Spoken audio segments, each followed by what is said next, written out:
અત્યાર સુધી ચૂંટણી કાર્ડ બનાવવા અથવા તો તેમાં બદલાવ કરવા માટે મહિનાઓ સુધી રાહ જોઈ હોય તો હવે તમારે વધારે રાહ જોવી પડશે નહીં. ચૂંટણી પંચે ચૂંટણી કાર્ડ સાથે જોડાયેલી પ્રક્રિયાને આખી બદલી નાખી છે. હવે ન તો લાંબી રાહ જોવી પડશે, ન ઓફિસોના ચક્કર કાપવા પડશે, કારણ કે હવે ખાલી 15 દિવસમાં તમારા હાથમાં આવી જશે નવું અપડેટેડ વોટર આઈડી કાર્ડ. આ ફેરફાર ન ફક્ત યુવાનો માટે પણ એ લાખો લોકો માટે પણ મોટી રાહત છે, જે નામાંકન બદલાવ અથવા તો નવા રજિસ્ટ્રેશનમાં મોડું થવાના કારણે મતદાન નથી કરતા. હવે પંચે સ્પષ્ટ કરી દીધું છે કે અરજી પ્રક્રિયા પૂરી થવાના 15 વર્કિંગ ડેની અંદર કાર્ડ મતદાતાઓને સોંપી દેવામાં આવશે. ચાલો જાણીએ કેવી રીતે તમે અરજી કરી શકો છો.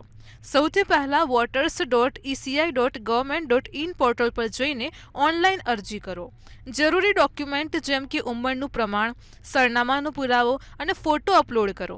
મોબાઈલ નંબર નાખવાનું ન ભૂલતા, જેથી સ્ટેટસ અપડેટ મળતું રહે. અરજીની સ્થિતિ SMS અથવા ઈમેલ દ્વારા ટ્રેક કરી શકાશે. ચૂંટણી પંચના આ નિર્ણયને લોકતાંત્રિક ભાગીદારી વધારનારું પગલું માનવામાં આવે છે.